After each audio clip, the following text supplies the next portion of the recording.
now that the time to hang out with your family's out of the way and I did my Black Friday shopping, it's time to get to what really matters. Keijo. Cue the music.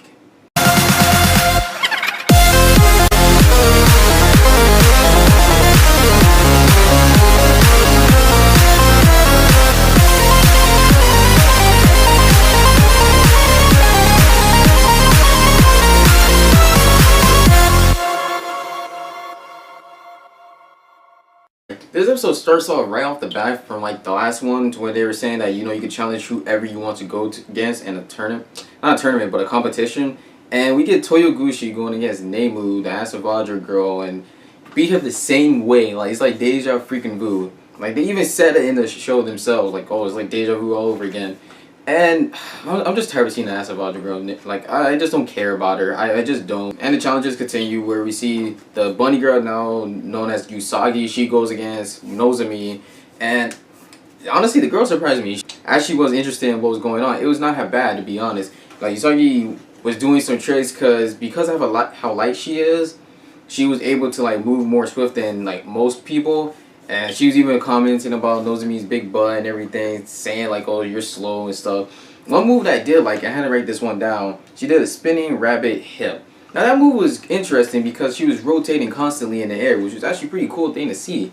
One move I did like that she did do on Nozomi was that when she dodged her, she swung around behind her, and I'm assuming she used her breast to pull part of Nozomi's outfit and like to basically discombobulated her and then swing up with her ass and uppercutted her. It was actually well planned and it looked really good within the process. And Nozomi hit that butt flash. Oh my gosh, he hit her right on the money. That match came to an end with this scene surprised the hell out of me. It really did. Like I was surprised just by the explosion when Nozomi, she was basically going against Usagi and Usagi managed to go under Nozomi, but Nozomi was prepared for that. So she basically used her freaking ass like a ass. I thought she was gonna say like butt guillotine or something, but that technically looks different than that one.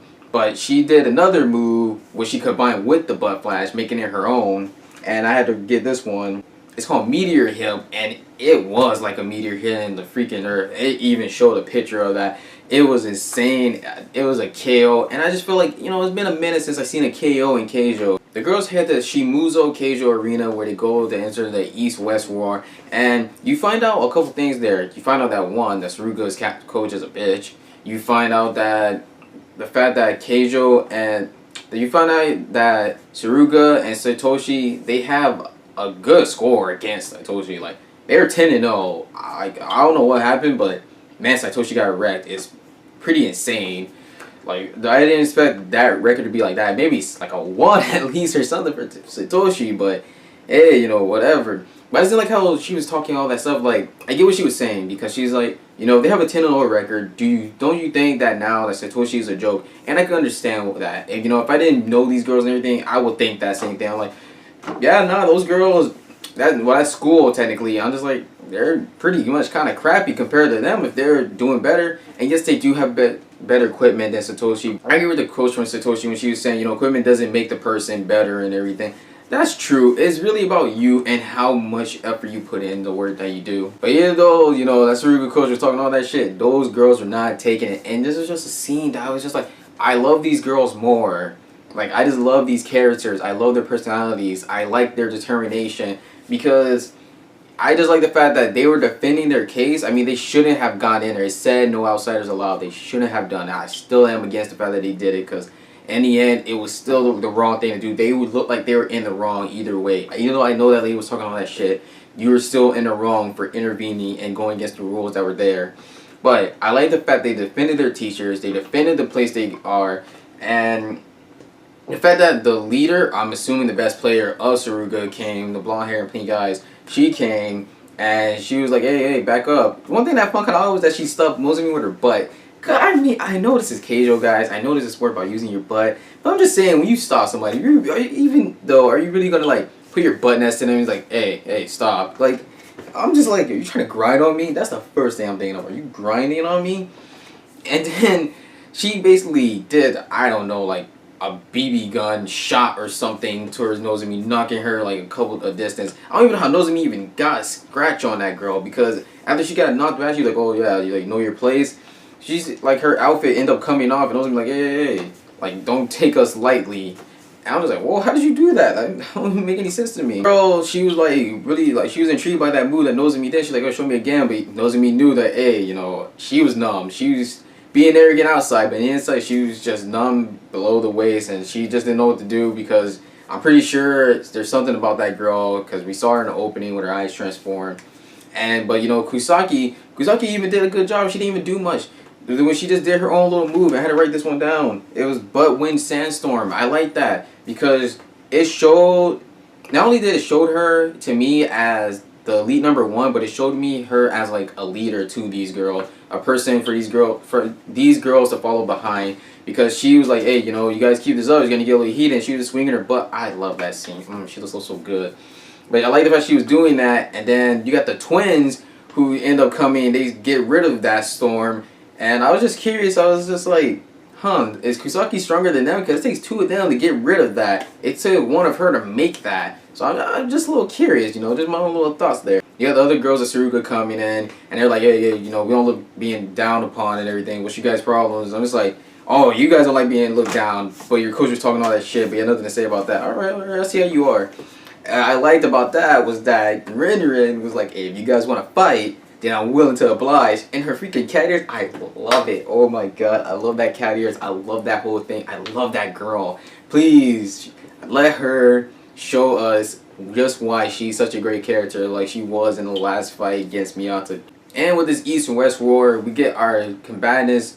We get to find out who our three teams are. And the first team, which I have to write all that down because I wasn't gonna remember by the top of my head.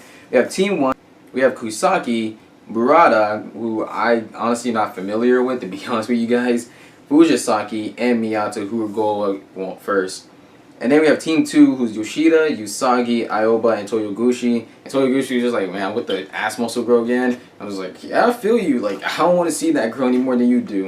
And then you got Team 3, who's Rinrin, Saya, who, I don't know, Kawhi, and Nozomi, which I think that's going to be the real team that I really want to see. I do believe that a team's going to have to lose, and if any team's going to lose, I want to be the second team. No offense to Toyoguchi, but I think they're going to lose. Just saying, I feel like that's going to happen. I definitely want Team 1 to win. I definitely want Team 3 to win. I mean, I'm afraid that the girls are going to lose this entire war, but it's fine. Well, it's not fine, but still. You get to see Miyata's father. You actually get to see him, and he's along with her mom, and he was exactly how I was saying. He was not interested in Keijo. He just thought it was a weird thing. Even when the mom pulled him along and he had to go and watch, he was like, yo, this isn't right. Like, I get why he would think that. I get that is just a human thing. I like that. That shows me that is pretty realistic. That's a realistic human like response. This isn't right. Like, something about this is off. I understand that. That's like when he made Dead or Alive the bikini. That's a little weird. One thing that surprised me was that, like, when I first saw the girls in their little outfits, I was like, why are you with those outfits? Like, what, are you gonna fight in those or something? And boy, I felt dumb once they pressed these buttons on their chest. And the outfit looks like something like a Swedish leader, or like a Swedish woman or something. But when they pressed these buttons, they came off, they had their bikini. I was like, wow, that's how it works? Like, that's cool. I'm just saying, that just takes, like, Keijo more serious than it really is. And I just love the fact they even have the money to support and everything for that. And another thing about money, how the hell is Saruga has so much money and have all these strong equipment when there's only 2 schools that represent Keijo? I'm just saying, not sure. I'm just saying, like, there's only 2 schools. You should at least put some money into the other school as well. I'm just saying, like, it doesn't seem fair that this one school gets all that money. I mean, I know they did say a lot of great sports players come there, so they probably give their respects to that, and it does give them enough notice to Saruga, so I guess that makes sense. And also, when the girls go in, we get the first team of Saruga, which are, the 4th girl is Hanayama Saki, the twins is Akari and Keijo, and then we have Nanase Nami, and this nickname they gave her, like, are you serious, guys? Are you serious? Nanase Nami, but AKA Ass Eater Nanase. Who the hell gave her that? Come on. I would have been fine with Butt Eater, but you said Ass Eater. Dude, I'm afraid she's going to be chomping on some asses, man. And the thing about this match that has me real curious to watch the next episode is the fact it's a jungle gym. I'm so confused by the how that's gonna be balanced and everything, especially with freaking Miyata doing a W acceleration. I'm really curious on how she's gonna be able to pull that off. I'm more confused on how Fujisaki's gonna pull through, because from what we saw her in her fight, she needs to basically, I don't know, from what we saw in her fight when she was basically using Cerberus to move around and everything, I just feel like it's gonna be odd for her to get by. But I definitely do think this team can win, because not only do they have Miyata, but they have Kusaki as well. I feel like those are their two heavy hitters right there. This episode ended off with Miyata, which was kind of weird, but I don't know, it's just weird. It was just a weird thing to me. I didn't think Keijo was ever gonna like actually, do something like that. But she was basically groping her breast, and she's a little beaten up. So we're gonna see. So obviously, I'm pretty sure that orange hair girl, which I was right that said that she was gonna fight Miyata, her nipple started glowing. Then she like pulled it, and then like she was about to hit her. I don't know. It was weird. It was just a weird thing. I mean, this is a 4 out of 5 episode, but I'm just saying that looked kind of odd to me. But hey, that's all I have to say about this latest episode of Keijo. I'm Red Star Geek, and I'm signing off. Like if you're there, subscribe if you care. I'm like a star, I'm burning out fast. I try to shine, but it's never gonna last.